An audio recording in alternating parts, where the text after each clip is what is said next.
네, 안녕하십니까. 이순열입니다. 지난 시간에는 영화의 시각적인 부분을 담당하는 영화의 미술 파트에 대해서 한번 살펴보았습니다. 지금 제가 서 있는 이곳은 영화 촬영 세트장인데요. 지금 매우 조용하죠. 근데 만약에 조금 뒤에 이 자리에서 영화 촬영이 시작된다면 순식간에 전쟁터로 변하기도 합니다. 영화 촬영 현장은 일사불란하게 움직이는 스태프들과 그들의 힘찬 에너지로 항상 가득 차 있는 것입니다. 특히 볼거리가 많은 액션 영화일 경우에는 그 준비 과정은 몇 배 더 복잡하고 스태프들은 고도의 집중력이 요구되는 것이죠. 왜냐하면 한 번의 작은 실수가 배우와 스태프들의 안전에 치명타를 입힐 수도 있고 제작비 손실로까지 그 영향을 끼치게 되기 때문입니다. 오늘은 눈코 뜰 새 없이 바쁘게 돌아가는 영화 촬영 현장에서 무엇보다 치밀한 준비 작업과 세심한 주의가 필요한 분야에 대해서 한번 공부해 볼까 합니다. 이 정도 얘기하면 오늘 배우게 될 내용을 감을 잡으셨습니까? 그러면 오늘 배우게 될 내용을 먼저 영상으로 만나보시겠습니다.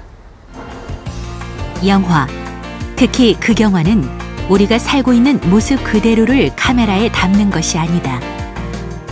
그러기에 한 편의 영화를 만든다는 것은 곧 스크린 안에 우리가 접하는 현실을 그대로 재현하는 과정이라고도 볼 수 있다.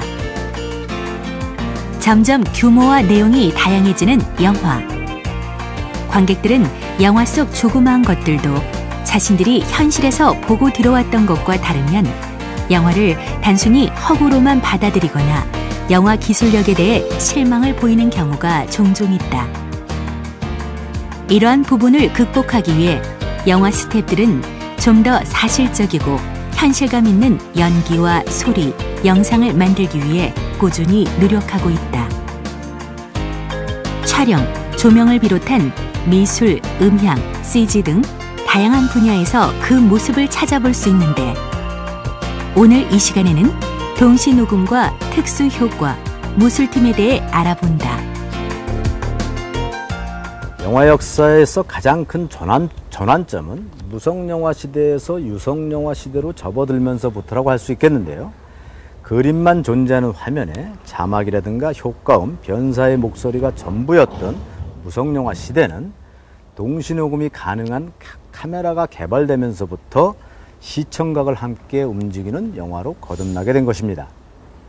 가끔 오래된 한국 영화에서 우리가 알던 배우의 목소리가 아닌 다른 목소리로 연기하는 배우를 보신 적이 있을 텐데요.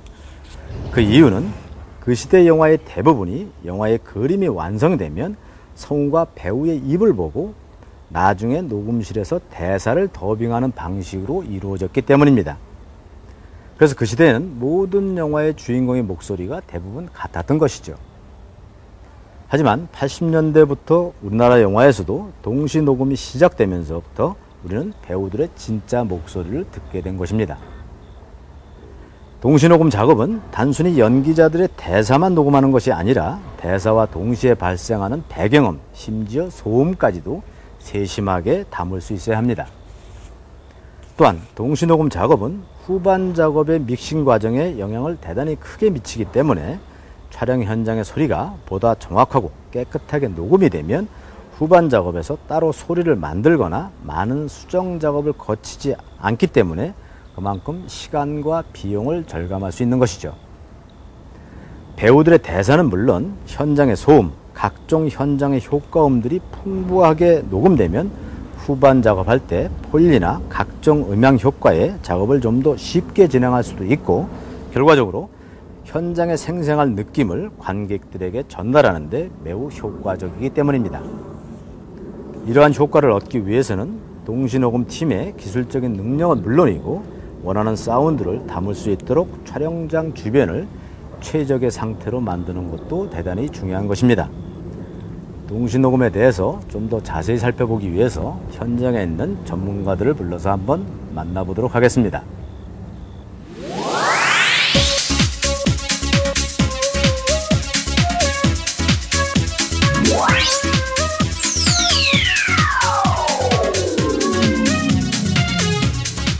영화는 무엇보다 화면에 나타나는 시각적 이미지로 존재하지만 그 이미지에 현실감을 부여하는 것은 음향이다.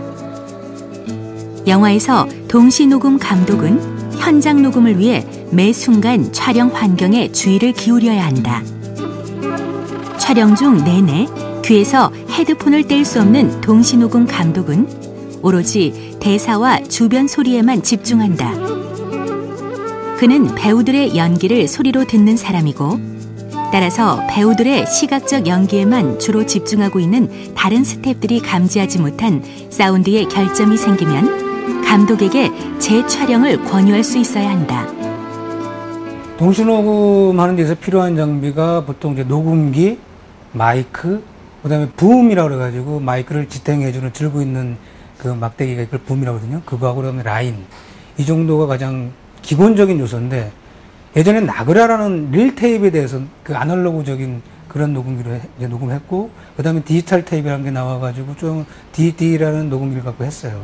근데 요즘 들어서는 그런 테이프 자체가 한계가 있기 때문에, 그 다음에 너무 이제 작은 시간을 갖고 있기 때문에 요즘엔 하드 녹음기가 많이 나왔습니다. 그래가지고 편집이라든가 후반 작업에 있어서 예전에 일일이 사람 손으로 그거를 트랜스퍼하고 녹음하고 돌렸다 뺐다 했었는데, 요즘에는 이제 컴퓨터가 워낙 좋은 사양들이 많이 나오고, 그 다음에 그런 다른 파트에 맞춰서 가려면, 그러다 보니까 이제 녹음기도 하드 녹음기로 해가지고 그거를 무한정, 하드 용량이 되는 한 무한정 쓸 수 있는 그런 것들이 있죠. 그 다음에 마이크 같은 경우도 우리가 현재 쓰고 있는 게 제나이저라든가 노이만이라든가 숍스라든가 이런 마이크들 주로 많이 쓰는데, 대부분 녹음기사들 취향에 따라서 그 마이크를 다 다양하게 쓰고 있습니다. 그건 왜 그러냐면 마이크도 그 녹음기사들이 듣는 거에 따라서 틀리기 때문에 자기가 원하는 마이크를 주로 많이 쓰는 경우도 있습니다. 구성원이 보면 동시 녹음 기사가 있고요. 그 다음에 붐 오퍼레이터가 있고, 그 다음에 붐 어시스턴트가 있는데, 즉 붐맨, 라인맨이라고 그러죠. 그러니까 붐맨이 하는 일은 그 배우와 배우들이 대사라든가 그리고 주변 상황에 대한 마이크를 정확히 대주는 일을 하고, 붐맨이랑 이제 라인맨이란 건 뭐냐면, 그 붐맨이 하는 일에 있어서 라인을 어떻게 빨리 깔아주고, 그 다음에 그 일을 어떻게 하게끔 이제 빨리 도와주는 역할을 해주는 거죠. 그걸 조합해가지고 동시녹음 기사는 이제 그 사운드 이제 채취를 한다든가, 필요한 거에 대해서는 빨리빨리 어떻게 할 것인가에 대해서 이제 결정을 해주는 거죠. 감독님이 이것을 쓸 것인가 말 것인가를 고민할 때 동시녹음 기사는 이건 쓸 수 있다, 아니면 쓸 수 없다를 빨리 판단을 해서 이걸 이제 해주는 게 동시녹음 기사의 역할이라고 할 수 있습니다. 우선 동시녹음에서 중요한 건 어떻게 보면 배우들, 그러니까 대사 톤이라고 할 수 있죠.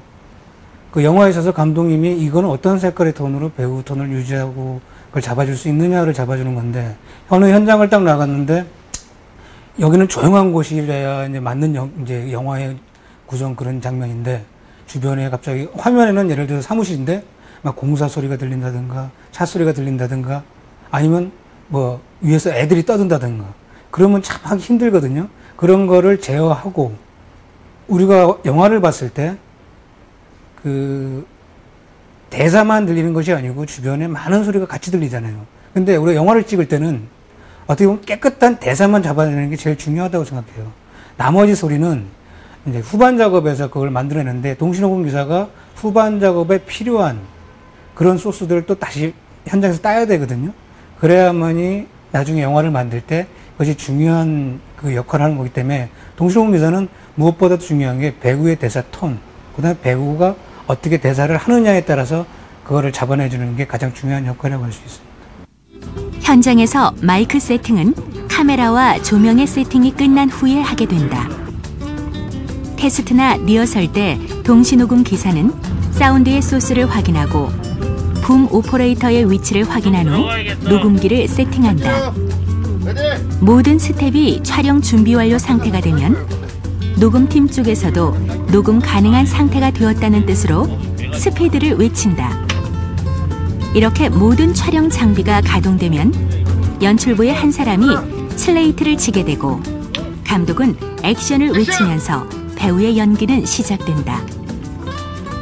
감독의 컷 사인이 나면 레코더는 정지되며, 동시녹음 기사는 사운드의 레코딩 상태에 따라 감독과 상의하여 OK 또는 NG를 결정할 수 있다. 레코딩이 끝난 후에는 사운드 기록장에 사운드 기록을 하는 것도 잊어서는 안 된다. 이제 현장에서 열심히 이제 일을 해가지고 이제 수음을 했는데 그걸 쓸 수 없다는 마음이 아프죠. 근데 우리가 필름, 영화 필름 같은 거 24프레임으로 돌고 이제 방송 같은 30프레임 돌잖아요. 근데 현장에서 배우가 안녕하세요라고 했는데 너무 시끄러운 소리하고 맞물려서 그거 이제 편집하다 보니까 못 쓰겠다. 근데 저희는 어떻게 하냐면 또 현장에서 안녕하세요라는 소리를 그러니까 사운드만 따로 따요. 그래가지고 예전엔 그거를 맞출 수가 없었거든요. 왜냐면 16mm 마그네틱 테이프에다 트랜스퍼를 해가지고 그거를 스탠백이라는 편집기에 넣어가지고 그거를 편집해서 싱크를 맞추려고 그러니까 맞출 수가 없었는데 지금은 파형을 가지고 그걸 맞추기 때문에 안녕하세요라는 어느 정도의 대사, 짧은 대사라든가 이런 거는 그림 없이 사운드만 따도 그거를 충분히 맞출 수가 있거든요. 그걸 몇 번씩 감정 좋을 때까지 따는 거죠. 그래가지고 나중에 그림에 그 사운드를 또 그대로 입혀보면 현장에서 아무리 쓸 수 없는 대사를 했더라도 그거를 이제 다시 맞춰서 쓸 수 있죠, 동시를. 그건 어디나 다 똑같다고 생각합니다. 예를 들어서 예전에 저희가 모니터라고 그러잖아요. 우리가 그러니까 촬영 감독님이 루페를 통해서 그 화면을 보는데 분명히 그걸 볼 수가 없었거든요. 모니터가 없으니까. 그래서 저희 때는 어떻게 하냐면 이것이 몇 밀리냐. 그럼 몇 밀리다 그러면 그 헤드룸이 얼마큼 잘리겠구나라는 걸 이미 알고 마이크가 들어간 거죠. 그리고 촬영 감독님의 성격이 다 틀려요. 이만큼 그러니까 헤드룸이라고 그래가지고 머리에서 얼마큼 자르냐에 다 틀리는데 그걸 가지고 우리 분면 때는 그걸 알고 있었던 거죠. 그래서 이분은 여기까지다 그래가지고 딱 마이크를 대면 거기서 이제 내려오질 않는 거죠. 그래서 그 한계 내에서 움직이다 보니까 요가 텄는데 요즘은 모니터라는 게 있기 때문에 그걸 보고 화면이 이 정도구나. 그래서 거기에 움직이는 경우가 있어요. 근데 아까 말씀하신 대로 도저히 들어갈 데가 없는 거예요. 그럴 때는 제가 아마 에피소드가 있었는데 마이크하고 붐에다가 나뭇잎을 심었어요. 그러니까 마치 나무처럼 움직여서 돼가지고 마이크가 이거 나무구나. 비슷하게 그렇게 해서 숨겨서 이제 한 적도 있죠. 그다음에 아까 멀리 있는 걸 어떻게 하냐라고 했는데 서편제를 보면 저 멀리에서부터 걸어오면서 노래를 부르면서 오는 경우가 있잖아요. 보통 와이러스를 채우는 경우도 많아요. 근데 이제 입이 안 보인다든가 싱크를 맞출 그런 게 필요성이 없을 때는 따로 그걸 따서 할 수도 있고 그다음에 지형지물을 이용해서 그걸 숨기는 경우들이 많이 있습니다. 제가 생각하기에는 배우들의 연기의 향상이라고 할 수 있습니다. 그러니까 허리우드 같은 경우는 지금 그러니까 몇 년 전까지만 해도 한 90%, 100%를 거의 후시를 했어요. 근데 요즘 들어서 거의 지금도 허리우드 80%는 동시를 쓰고 있습니다. 우리나라 같은 경우도 이제 후시로 한 80년대 중반까지 후시를 많이 했다가 80년대 후반 들면서 이제 동시녹음을 이제 보편화적으로 쓰기 시작했는데 그 이유는 뭐냐면 배우들의 연기가 현장에서 그걸 살릴 수 있는 게 동시녹음밖에 없거든요. 아무리 후시를 이제 녹음실 가서 그걸 하는 데 있어서 배우들이 그 감정을 살리려고 그러면 나오지를 않아요. 현장에서 자기 감정을 가지고 느꼈을 때 그걸 바로 현장에서 동시녹음으로 그걸 이제 채취했을 때 가장 배우들의 연기력을 살릴 수 있지 않았나. 그래서 동시녹음이 어떻게 보면 더 향상되지 않았을까. 그리고 더 많이 쓰지 않았을까 생각하고 있습니다. 처음에 이 제작 단계에서 홍콩 가서 촬영을 했어요. 근데 홍콩은 워낙 시끄러운 동네니까 동시녹음은 100% 못 쓸 것이다. 그러니까 가이드로 하자. 근데 이제 제가 그 팀에 합류하면서 저는 감독님한테 그랬어요. 이걸 쓸 수 있다 없다를 판단하지는 않겠다. 하지만 가서 쓸 수 있는지 없는지에 대해서 제가 판단하는 거겠다. 제작 단계에서는 판단하지 마라. 그리고 갔어요. 갔는데 정말로 이 홍콩 사람들 워낙 시끄럽더라고요. 그 다음에 마카오로 오가는 헬기가 24시간 왔다 갔다 해요. 근데 그 사이사이 텀이라든가 그때 촬영을 해가지고 거의 한 70% 이상은 건진 걸로 알고 있습니다. 이거 주로 우리나라보다도 외국 로켓 갔을 때 촬영 여건이 너무 힘들거든요. 근데 그거를 살릴 수 있는 자체에 대해서는 그게 동시녹음 기사의 이제 그 힘든 점인데 우선 더 힘든 게 뭐냐면 이제 제작 부들이 하는 일이죠. 사운드적으로 너무 시끄러우니까 이걸 좀 통제를 해달라. 근데 이게 통제가 되나요? 안 되죠. 근데 재밌는 사례가 있었던 게 뭐냐면 금홍아라는 영화를 찍을 때였어요. 이제 금홍이가 강변에서 조용히 춤을 추는 장면인데 헌팅을 갔을 때도 조용했었어요. 그 강변 자체가. 딱 갔는데 황당한 일이 벌어진 거예요. 강 건너에 팀스프리트 훈련을 한 거예요. 탱크가 오고 군인들이 엄청나게 온 거예요. 이걸 어떻게 해야 되나. 그 제작부장한테 이걸 막아달라. 그러니까 쉽게 쪼크로 얘기를 했더니 진짜 강을 헤엄쳐서 건너가려고 그러더라고요. 그래서 하지 마라. 이거는 춤추는 장면이니까 동시녹음 쓸 이유도 없으니까 음악을 깔겠다. 그러니까 그냥 가자. 그러니까 이쪽에서는 조용하고 막 그런 장면을 찍고 있는데 실제로 촬영장에서는 엄청난 막 포탄이 떨어지고 총싸움하고 이런 소리들이 엄청나게 많았었죠. 네, 동시녹음 기술이 개발되면서 영화는 좀 더 생동감을 얻게 되는데요. 최근에는 후반 작업에서 불필요한 소음의 상당 부분을 기계적으로 제거할 수도 있고 필요한 소리를 만들 수도 있기 때문에 한 번 이상 촬영이 어려운 위험 액션 장면이나 화재 장면 같은 경우에는 동시 녹음을 포기하는 경우도 있습니다. 하지만 화면에서도 보셨듯이 후반 녹음 작업에서도 완벽하게 재현할 수 없는 부분이 바로 실감나는 배우의 연기일 텐데요. 그래서 어떤 감독들은 현장에 소음이 좀 섞였더라도 배우의 연기를 되살리기 위해서 그대로 사용하는 경우도 있습니다. 자, 그러면 이번에는 좀 화제를 바꿔보겠습니다. 여러분들이 생각하는 영화란 무엇인가요? 어떤 사람들에게는 영화는 스트레스 해소를 위한 단순한 취미일 수도 있고, 저처럼 영화 일을 업으로 하고 있는 사람들에게는 평생의 꿈이고 열정이겠죠. 남녀노소 누구나 영화를 싫어하는 사람은 거의 없을 텐데요. 영화는 일상에서 벗어나 새로운 세계를 보여주고 많은 사람들에게 아름다운 꿈을 꾸게 해주는 것 같습니다. 영화는 무한한 상상력으로 만들어지는 매체입니다. 그래서 혹자는 영화를 기존 질서를 깨버리고 새로운 질서를 제시하는 것이다라고 하는 사람도 있습니다. 상상 속에서만 가능한 일, 체험해보지 않은 역사를 영상으로 재현하는 것은 영화만이 가능한 일들일 텐데요. 이때 사실적 묘사를 위해서 절대적으로 중요한 것, 그것이 바로 특수효과의 역할입니다. 요즘 한국 영화의 규모가 할리우드 못지않게 커진 만큼 여러분들이 영화를 보시면서 과연 저 씬은 어떻게 찍었을까라는 의심을 하는 사람들이 많이 있을 텐데요. 아마 대부분의 사람들은 저것은 CG의 힘이다 라고 단정을 짓는 분들이 많이 있을 겁니다. 그러나 물론 CG 처리를 한 것들도 많이 있지만 아직도 대부분의 장면은 특수효과 팀의 땀과 노력으로 완성되는 것입니다. 아무리 CG 기술이 발달되었다 하더라도 실사 영화의 한 부분이 없다라면 CG를 입힐 수가 없는 것이죠. 컴퓨터 그래픽으로 처리할 수 없는 특수효과만의 특별한 세계, 지금부터 영상으로 만나보겠습니다.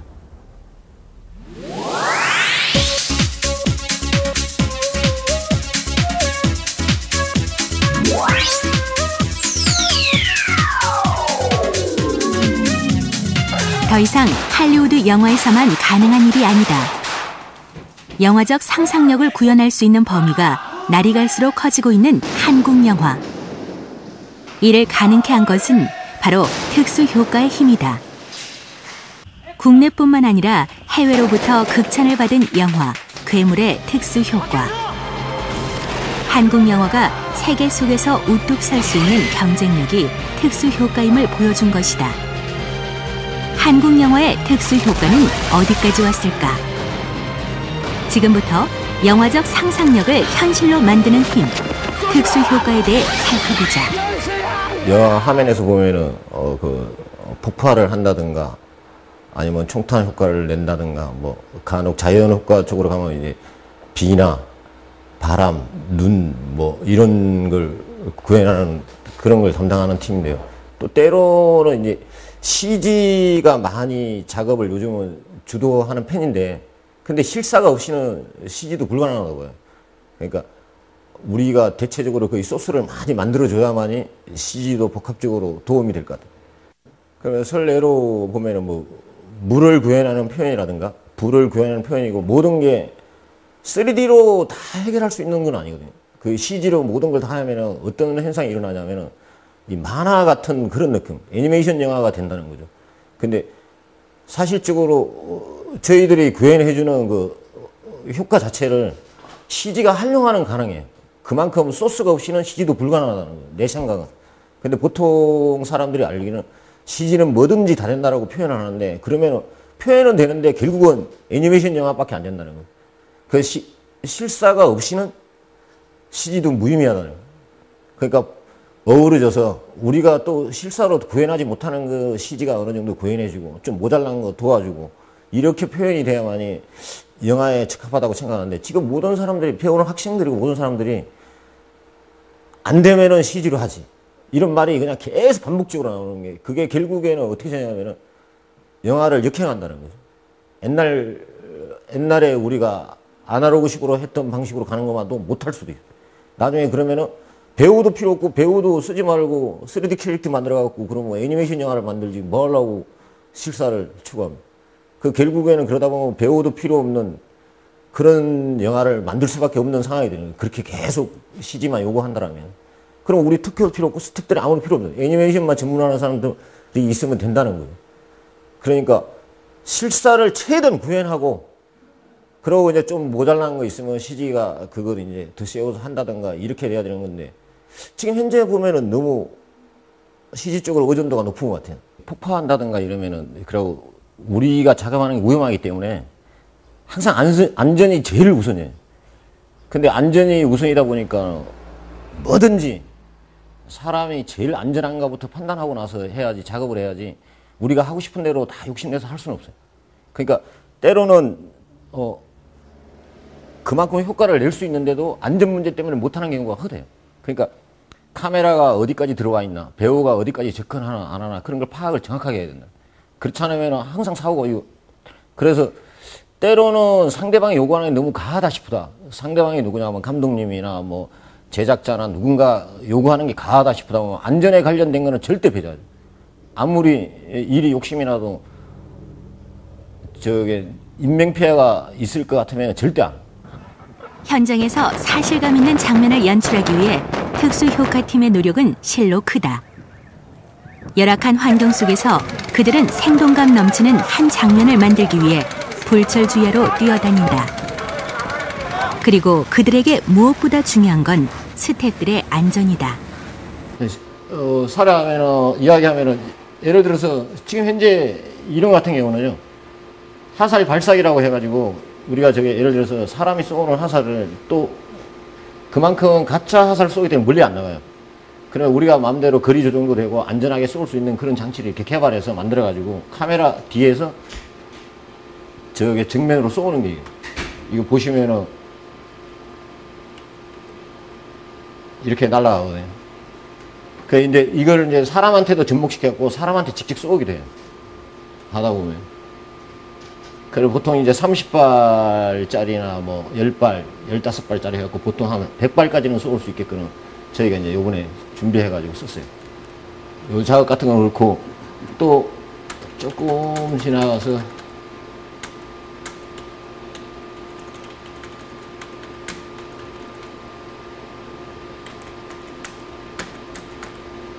쉽게 보면은 앵글 정면으로도 쏠 수 있다는 걸 보여주기 위해서 일부러 우리가 테스트해서 찍어본 거예요. CG로 하지도 않고 이거는 먼 거리에서 쏘아서 사람한테도 안전하게 정확하게 꽂힐 수 있다는 걸 표현하기 위해서 우리가 테스트 거친 거고요. 그리고 가면은 지금 현재 이런 것 같은 경우는 이제 우리 식구가 이거 스턴트맨 복장을 하는 건 중이거든요. 그러니까 외국인들은 믿지를 못해요. 사람을 뭐 불쑥 해갖고 폭발을 한다고 그러니까 안 믿으니까 그러면 우리 식구를 갖고 테스트를 해서 보여줄 테니까 니네가 믿어라. 그래서 일부러 우리 식구를 가지고 지금 스턴트맨을 대신해서 우리가 찍어서 보여주고 그 사람들한테 요구하는 거예요. 왜 못하느냐. 우리 식구들도 충분히 하는데 그래서 이 상황을 우리가 찍은 거예요. 일부러.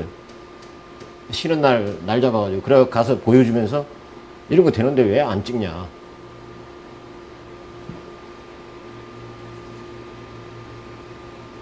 그래도 전혀 안 다치거든요. 사람은. 절대 안전하다는 걸 보장시키기 주기 위해서 우리가 직접 우리 식구들이 하는 거고요.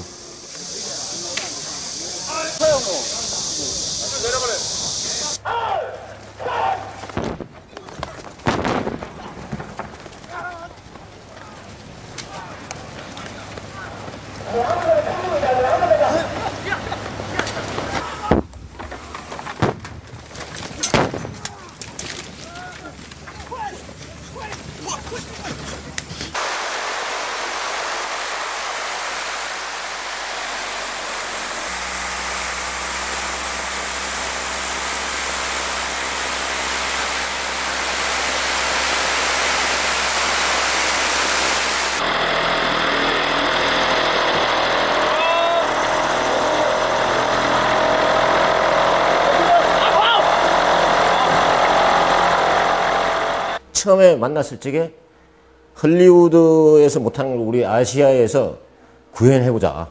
우리 아시아의 최고 스태프들이 모여서 헐리우드만 영화를 찍는 게 아니라 우리 아시아에도 할 수 있다라고 하는데 한번 구현해보자. 그러고 아시아에서 최고하는 당신을 불렀어. 그래갖고 갔어요. 작품이 중간쯤 끝나고 나서는 한 거의 끝날 무렵에는 감독님 말씀이 최소한 우리 기술만은 헐리우드를 능가하는 팀이라는 거예요. 근데 그만큼 능가하는데 활용을 못해서 미안하다. 다음에 다시 한번 기회가 되면 나도 공부 좀 더 해갖고 활용을 할게. 근데 그게 무슨 말이냐면은 제가 그걸 못 알아듣고 왔다라면은 문제가 있어요. 근데 시스템의 문제라는 거예요. 그러니까 우리가 현장에서 뛰는 스텝은 능력은 그만큼 가는데 시스템이 구축이 안 되니까 자꾸 헐리우드한테 뒤떨어진다는 거예요. 그러니까 슈퍼바이저 역할을 할 수 있는 사람이 없어요. 그걸 전문으로 해서 이걸 전문으로 해서 어떻게 CG나 실사 특수효과를 하는 담당팀이나 모든 사람들 구현하는 걸 복합적으로 만들어내는 영상화를 만들어내는 그러니까 연출자가 없다라고 보면 돼요. 그걸 담당하는 연출자가. 그 국내에는 그만큼 능력이 있는 사람이 없어요. 근데 헐리우드 같은 데는 그런 사람이 프로덕션 디자인이나 이런 사람이 우리나라에 지금 없잖아요, 현재. 그러니까 단지 감독님이 모든 걸 복합적으로 해결하려고 그러다 보니까 전문 지식이 없다는 거예요. 처음 와서 작업을 하다 보면은 몸을 육체적으로 힘들다 보니까 거의 안 하려고 그래요. 그러다 대체적으로 어떤 걸 많이 하려고 그러냐면 CG나 편안한 거. 그러다 보면 끝이 없다는 거예요. 항상 그래서 밑에 식구들은 위에 팀장급 이상이 되면은 안 그러는데 밑 식구들은 1, 2년을 못 버티는 경우도 많아요. 근데 일단은 교육기관이 없으니까 우리가 자체적으로 교육을 시키다 보니까 그게 힘들다는 거예요. 근데 그걸 견뎌내지 못하면은 이 일을 하지를 못해요. 네, 그리고 지금 국내에서는 양성할 수 있는 게 일단은 먼저 해야 될 게 슈퍼바이저 공부를 하는 게 제일 좋을 것 같아요. 그러니까 슈퍼바이저 역할을 할 수 있는 아까도 이야기했듯이 프로덕션 디자인이나 슈퍼바이저 역할을 할 수 있는데 연출을 하면서도 CG를 알고 특수효과를 알고 모든 스텝들을 알아서 파악해서 그거 조율할 수 있는 사람. 그런 공부를 하는 사람이 단 한 명도 없다라고요. 국내에서. 아직까지 없기 때문에 예를 들어서 젊은 사람들이 있으면은 그런 공부를 많이 해가지고 우리하고 같이 복합적으로 어우러질 수 있는 그런 사람이 꼭 하나 필요할. 네, 특수효과 팀의 역할에 대해서 한번 살펴보았는데요. 이미 세계적인 수준에 와 있는 한국 영화의 특수효과 팀. 그러나 좀 아쉬운 거는 한국에서는 아직 할리우드처럼 그렇게 특수효과를 많이 활용할 수 있는 블록버스터 영화가 많지 않다는 것입니다. 근데 얼마 전에 개봉되었던 적벽대전이란 영화도 사실은 한국 영화의 특수효과 팀들이 참여를 해서 만든 영화입니다. 좀 안타까운 일인데요. 어찌됐든 한국 영화계에도 특수효과 팀의 기술력을 뒷받침할 수 있는 여건이 하루빨리 조성되는 영화가 많이 만들어졌으면 합니다. 자, 지금까지 블록버스터 하면 떠오르는 특수효과 팀의 얘기를 한번 해봤는데요. 많은 관객들이 열광하는 블록버스터 영화는 특수효과 말고도 또 한 가지 중요한 요소가 있습니다. 바로 액션 장면인데요.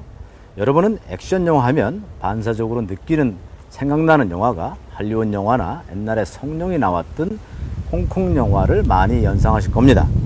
그러나 요즘 한국 영화를 보면 한국형 액션의 색깔이 점점 강해지는 것을 느껴지는데요. 액션은 단순히 싸우는 동작이 아니라 영화의 컨셉과 시나리오를 고민해야 하는 또 하나의 연출이라고 볼 수 있습니다. 그럼 여기서 액션 영상을 구현하는 무술 감독의 역할에 대해서 한번 알아보도록 하겠습니다.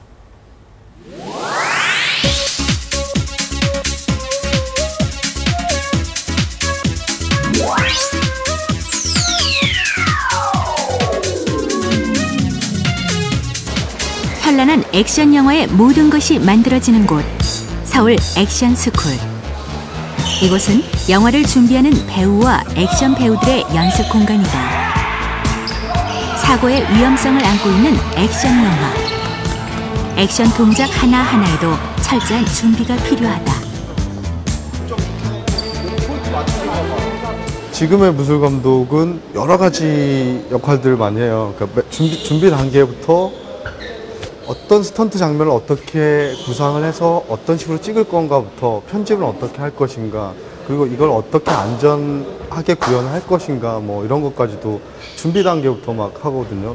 근데 그전에는 무술 감독 그러면 그냥 와서 그러니까 예를 들어 조폭 영화를 찍는다 그러면 그냥 합이나 맞춰주고 뭐 그냥 그 배우분들 이렇게 동작 맞춰주고 이런 정도로 끝나는 게 거의 대부분이었거든요. 그러니까 예를 들어서 뷰파인더도 못 볼 정도로 뭐 앵글에 대해서 얘기하지도 못할 뭐 그런 수준이었는데 지금은 문술 감독이 그러니까 디지털 콘티도 그러니까 하기도 하고 아까도 말씀드렸지만 준비 단계에서부터 어떤 장면이 가능하다 그리고 이걸 CG로 할 건지 그 다음에 현장에서 어디까지 찍을 것이며 이런 구체적인 것까지도 담당을 하고 그 지문에 나와 있는 그 액션 장면이나 스턴트 장면을 감독과 함께 어떻게 연출할 건지까지도 연구를 해서 구현을 하는 사람이죠.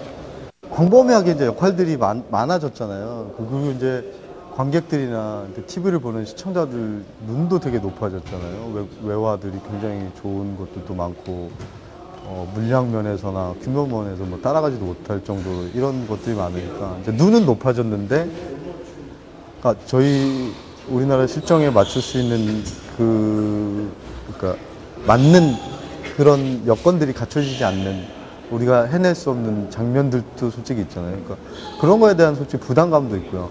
얼마만큼 눈을 맞춰야 되는지. 근데 그리고 또 이제 그런 걸 하다 보면 굉장히 위험한 장면들도 굉장히 많거든요.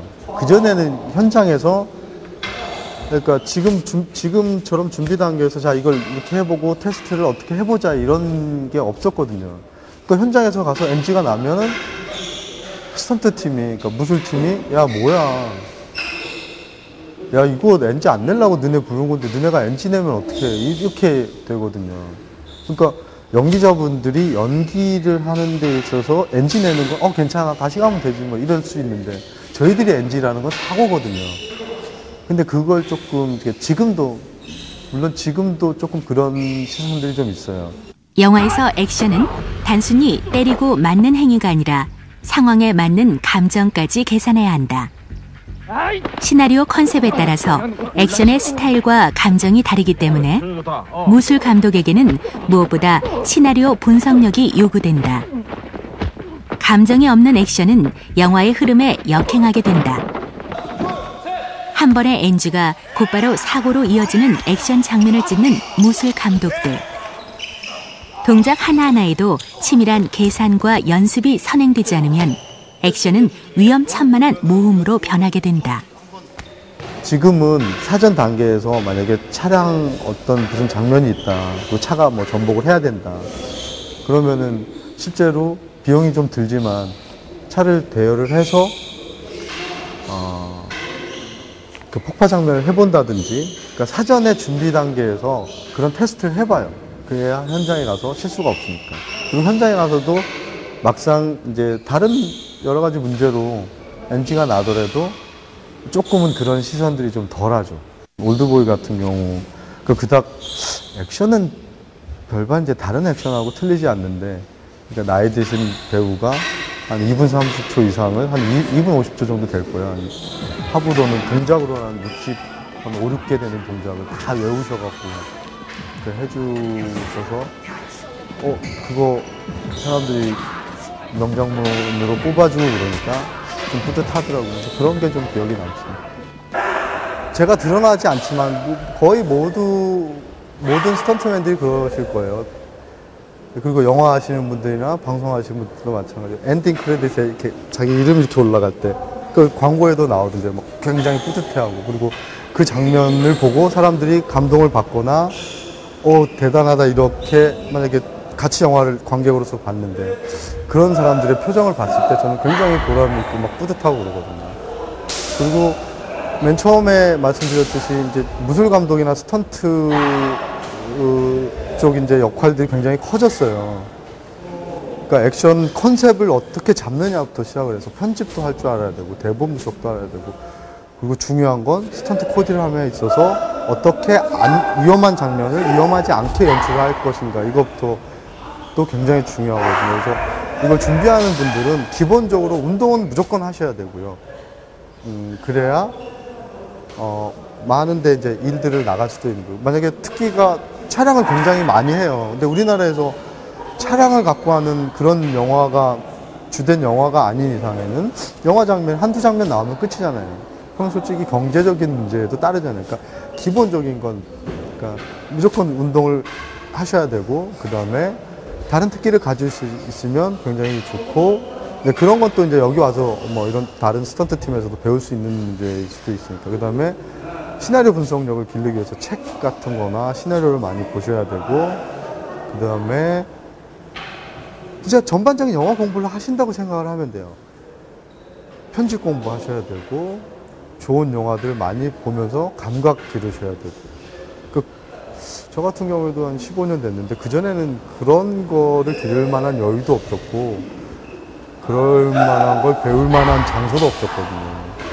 그러니까 지금 준비하신 분들은 그런 여러 가지 것들, 그러니까 무술 감독으로서 스턴트맨으로서 역할들이 다양해졌으니까 뭐 욕심을 내서 CG 공부를 하셔도 좋죠. 그러면은 굉장히 큰 도움이 될 겁니다. 네, 화면을 통해서 무술 감독의 역할에 대해서 한번 살펴보았습니다. 여러분들이 편하게 보시는 현란한 액션과 볼거리 뒤에는 그들의 피나는 땀과 노력이 숨어 있다는 사실을 알게 되었을 겁니다. 앞에 살펴본 특수효과 팀과 무술 감독, 이들 모두의 공통점은 단순한 눈속임이 아닌 카메라의 메커니즘을 철저히 활용하고 계산하는 것인데요. 정말 이들의 노력 없이 긴박감 넘치는 장면을 촬영한다는 것은 거의 불가능할 것입니다. 현장에서 온갖 위험을 감수하는 특수효과 팀과 무술 감독들의 그 뜨거운 열정과 노력을 뒷받침할 수 있는 효율적이고 안전한 시스템 정착이 하루빨리 정착되었으면 합니다. 또한 영화를 보시는 여러분들은 앞으로 손에 땀을 쥐게 하는 영화를 보실 때 이들의 숨은 노고를 잠깐이라도 기억해 주시면 좋지 않을까 싶습니다. 자, 다음 코너는 야외 촬영장에서 만나보니까 더욱더 열정이 느껴지는 영화를 만드는 사람들의 얘기, 인사이드 무비 함께 보시죠.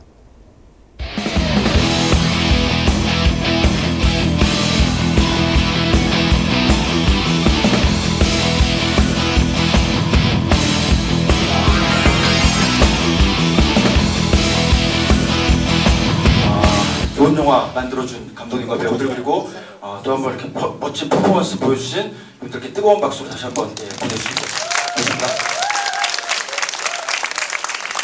질문 있으시면은 또 질문 받고 그런 시간 갖도록 하겠습니다. 우선 그리고 포토타임도 준비되어 있습니다. 예, 맞죠?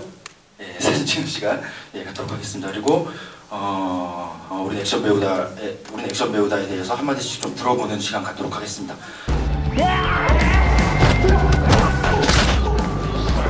처음에 액션스쿨이라는 곳에 갔을 때 4년 전에 스턴트맨들을 만나는 제가 알고 있었던 좀 어둡게 생각을 했어요. 기존에 그런 방송들 너무 많이 봤기 때문에. 근데 그 친구들 보면서 동기생들 보고 또 감독님들 보면서 이렇게 어둡거나 그런 직업이 아니라 되게 자신감 있고 되게 프로의식이 있어야지만 할 수 있는 타고 태어난 사람들만 할 수 있는 고유의 직업이라 생각을 했고요. 그래서 좀 어두운 부분보다는 좀 밝게 묘사하려고 노력을 했고 그리고 좀 꿈에 관한 이야기를 좀 중점적으로 연출했습니다.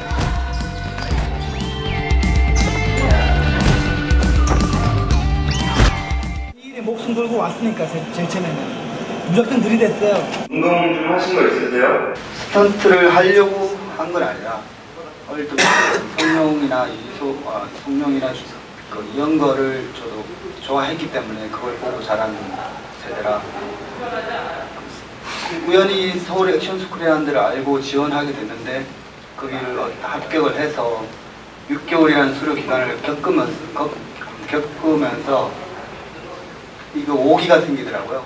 오기가 생겨서 꼭 해봐야 되겠다. 그때는 저희들이 스턴트맨이라고 불리지 않았기 때문에 하다가 그만두는 사람들도 있고 뭐 나가는 사람들도 많았는데 저는 더 그런 사람들이 생기면 생길수록 오기가 생기더라고요.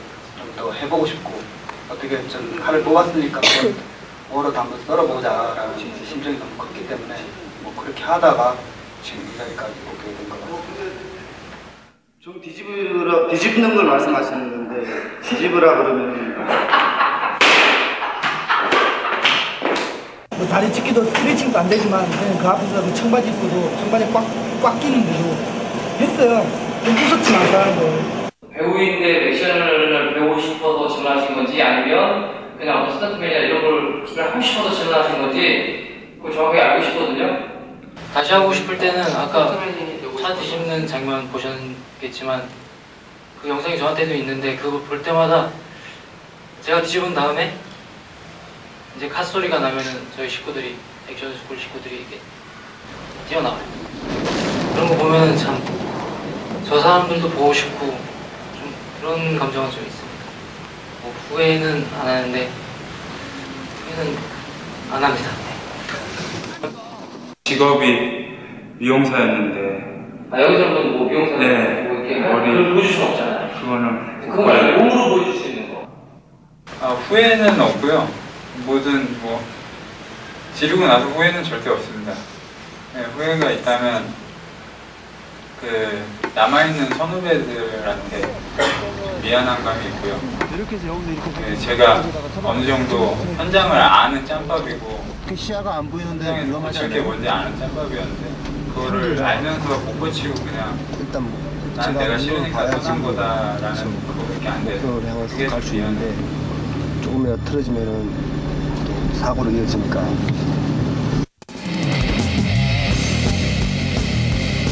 진짜 목숨을 걸어야 돼.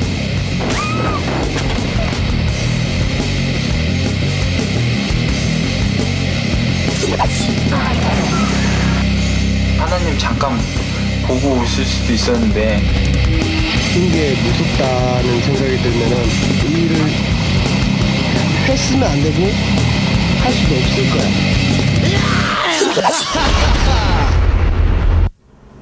여러분, 그동안 이곳 부천 영화 세트장에서 총 3회에 걸쳐 영화 스태프들의 역할에 대해서 한번 살펴보았는데요.